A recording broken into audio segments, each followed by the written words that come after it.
Hello Crunchers and welcome back. I am ElephantCrunch and we are playing the Death Synchronicity game.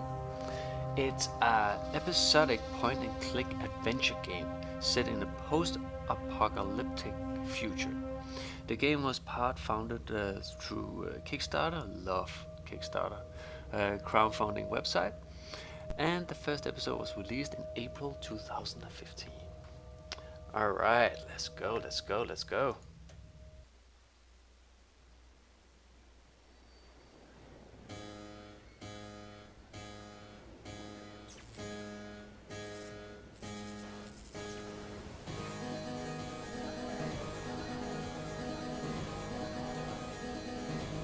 Whoa.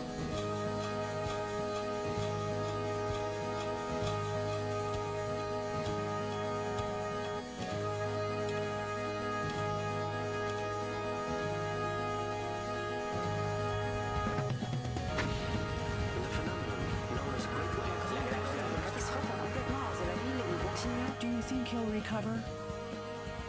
I don't know. It's too soon to say. We should let him rest.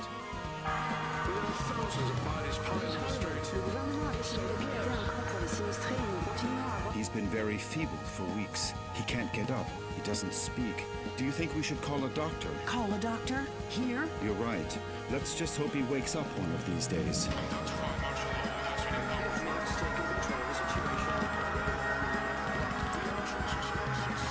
Come on, my friend. Hang on. Don't give up. Please, let me get to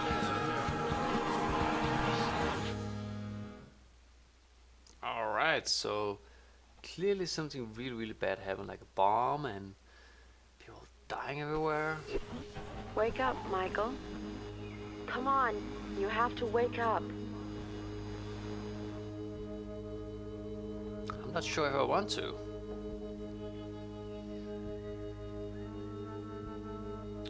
So let's see. Where are you? Where are you hiding? Where are you? Where are you hiding? Please, Michael, wake up. Wake up. This silence. This darkness. Where am I? Damn it. I can't remember. What's happening? What is this place? Please, tell me. Michael, please wake up. You have to wake up. Michael? Is that my name? Please tell me where I am. I can't remember anything. Who are you? Who's there? Wake up, Michael. Please wake up. Wake up now. Don't go! Please! Come back! Come back! This silence. This darkness. This emptiness. Must be a dream, maybe? Whoa. Okay. Great. Empty suitcase. Oil lamp. Act 1. A camp full of rats. Ooh, like the game art. Very nice. Good morning. I hope you're feeling better. But... Now don't be alarmed. I'm glad you feel strong enough to get out of bed. That's wonderful news. I must say you're looking much better, considering what you've been through, of course. who are you? Ah, yes, of course. Forgive my manners. You've been with us for so long that I forgot that you don't know who we are. Allow me to introduce myself. My name is Rod Atkinson. I was the director of the Municipal Property Registry before, well, you know, before the world collapsed on us. Pleased to meet you, Mr. Atkinson. But... Where am I? What is this place? You are in what I venture to call our home. Our humble, hopefully temporary home. This is one of the many trailers that make up the refugee camp. And believe me, we can consider ourselves lucky to live between these four walls. Most of the inhabitants of this hellhole excuse my crude language, have nothing more than plastic tarps and cardboard for shelter. Wait a second. Did you say refugee camp? Yes, of course. The Facility for Temporary Accommodation of Disaster Victims is what they called it. You know, after the army declared martial law following the catastrophe. You look a little confused, if you don't mind my saying so. Do you really not know what I'm talking about? I don't know. I'm afraid not. Let me ask you. Can you tell me what I'm doing here? Yes, of course. I think we owe you an explanation. A few days after the Great Wave, we found you lying in a ditch near the airport. You were badly injured and unconscious. We couldn't just leave you there. Someone had already stolen your luggage and identification. It was awful. So we decided to take care of you ourselves and brought you here. You've been with us ever since. By the way, I should tell you that when we found you, your clothes were ripped to shreds, so we threw them away. The clothes you're wearing now are mine. You'll find more things in that wardrobe. If you need anything, just help yourself. Thank you, Mr. Atkinson. But Let's see, Great Wave. You said with us. Who else lives here? you said with us. Who else lives here? Ah, yes, of course. I still haven't properly introduced my family to you. Now is a bad time, but I promise to make proper introductions later. My wife and I sleep in the other room, and, well, little Colin sleeps with us. Colin? Yes, Colin is our only child. Our one ray of hope since the catastrophe. I'm going to confess something to you. Colin is the only reason my wife and I still struggle to keep going in this new world. We would have given up a long time ago if it weren't for him. Of course. I understand. So that was your wife's voice that woke me up a few minutes ago, right? My wife? No, that's impossible. My wife has been with me in the other room the whole time. We haven't come out of there for hours. But I'm glad you're feeling better and are fully conscious now. I guess we could say you've been reborn. And although the circumstances aren't the best, simply being alive nowadays is practically a luxury. So, welcome to our home. I guess, thank you. From what you told me, Great Wave. The Great Wave? What are you talking about? Well, what would I be talking about? That damned, excuse my language, explosion that brought ruin to all of us. The origin of this filthy new world that now seems to be our permanent reality. But do you really not remember? Do you really not remember anything about all this? I feel a little weak and dizzy, Mr. Atkinson. Excuse me. I'm afraid I can't. I can't remember a thing. I see.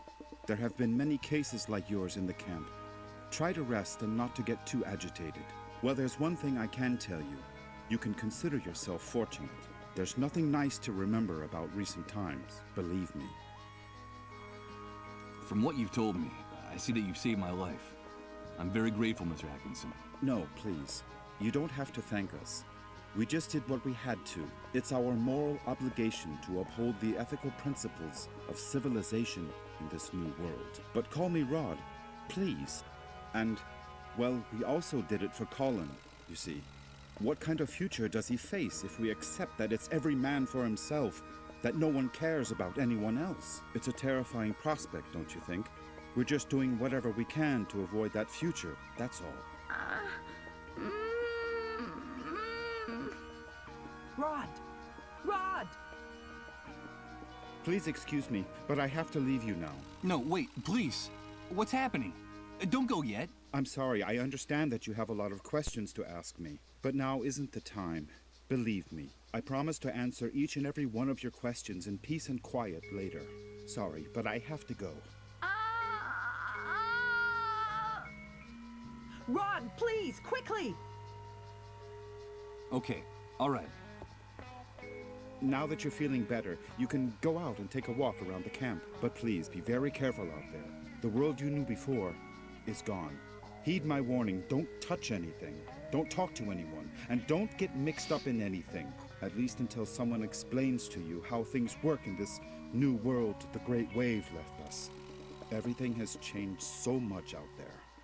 All right. Thanks for the advice. Ah, one more thing before I go. You've been with us for quite a while now, and we don't even know what to call you. What is your name? My name? Michael. My name is Michael. Very pleased to meet you, Michael. We'll talk again later, I promise. Michael. That's what that disembodied voice called me. That must be my name. Wake up, Michael. That's all she said. Leaving me in this immense void where I can't remember anything. Great wave? New world? Refugee camp?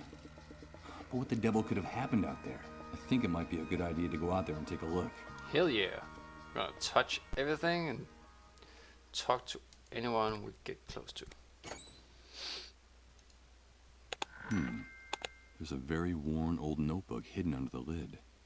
The cover is practically falling off the spiral binding. It looks like someone stashed it here some time ago, and then forgot about it. First impressions, I love the voice acting. I love that it's actually voice, like that's actually like they're actually talking. Oh, so you don't need to like read all the sentences. You can actually chill a little bit. I'm not gonna snuff out this oil lamp. This place looks sinister enough with light. I love the game art. It's like very like, almost looks like a painting, and then you have this like cartoon, cool, abstract character. Nice, very nice. Impossible. It's locked. I'm afraid my host forgot to unlock it before he left. I don't want to go out yet. Oh, family photo. It's an unframed snapshot, stuck directly on the wall of the room. 2 adults and a child smiling at the camera in what looks like an enormous yard. One of them is Rod, my host. So left click picks up The old closet right click. Rod told me about. It's funny. With the glass on the door shattered, my reflection in the mirror is fragmented, like a photo ripped into little pieces and taped back together. So as you can see here, the icon has a hand. So if I left click, I will like grab and try to grab it, and then you see this little eye, and then if I right click, he will look at it. This oil lamp is the room's only source of light. The flickering of the flame makes the room look ghostly, like in a dream, more like in a nightmare. Well, let's see what we have.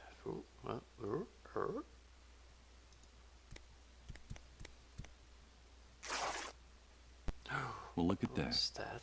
When I pulled back the sheet, part of it got torn on the spring sticking out of the bed frame. I hope Rod doesn't notice. What is that? Looks like a stick. The bed frame under the mattress is so battered that one of the springs is turned into a very sharp protruding object. Exactly, I want it. Grab it. A depressing sight. A damp mattress on a bed frame and dirty rumpled sheets. This is the bed where I've been convalescing all this time. Protruding bed spring. So I guess I need some kind of like a tool to pull it out. Probably. So that's the oven. That's my inventory. A pile of frying pans, plates, and dirty silverware waiting to be washed. Ugh, this place smells like a cheap, greasy spoon. It doesn't look nice. Alright, I think we're good to go. Alright. It's really hard to tell what kind of like things you can interact with and things you can't. It's an old accounting ledger that still has a few blank pages left in it. From what's written in here, it looks like someone was using it as a diary before ripping out almost all its pages and leaving it inside the oven in the trailer. Let's see, anything interesting? What's that? Seriously, doesn't anyone remember Rod Atkins? But we have to be strong for the boy. We can't let the great wave strip us of who we are. So let's see here, we can grab it. Puddle it. Huh. Better not. The squeak of the protruding bed spring scraping against this metal lid would grate on my nerves. Ooh, that's a lot of cool detail. Put that there.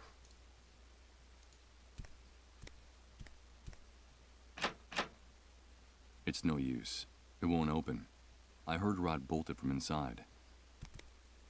Alright, let's go outside.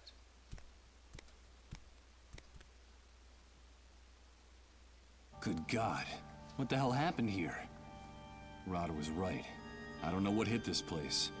But whatever it was, it struck into its very foundations, without any mercy whatsoever. What's happening now? You better hide, dude. Don't you know that it's dangerous to show your face when the cleanup brigades come into the camp? You're new here, aren't you? Yeah, you could put it that way. Well, welcome to your new home. I'm Hank, but everyone calls me the Hunter. I'm Michael. But what's going on up there? Nothing, Mike, just routine. The cleanup brigades are taking away a sick person, a dissolved. You know how it is, just doing their job. Ironically, that house belongs to one of the camp moles. Those traitorous scumbags. Brigades, dissolved, moles. I don't know what you're talking about. I can't remember anything. Oh, I see, you're a blankhead. Well, you better get up to speed real quick if you want to survive here, Mike. Find me if you need help, dude. I can get you whatever you need. Doesn't matter where it is, how fast it runs, or where it tries to hide. That's why they call me the Hunter. All right, I'll remember that. Come back here! Don't take her away! Don't you know who I am? Come back here! Oh, jeez. They shot that poor man in cold blood. But why did they do that? Hey, Hank? Alright, alright. I'm afraid he's gone. This is freaking awesome. I'm gonna take a break now, guys. But... Whoa, whoa. But what's happening? What is this? What the hell's going on here? Good God. I think I'm starting to lose my mind. That was interesting. Leave a like below, a comment, subscribe to the channel if you want to see more episodes. And as always, I'll see you next time. Thanks for watching, guys. Bye.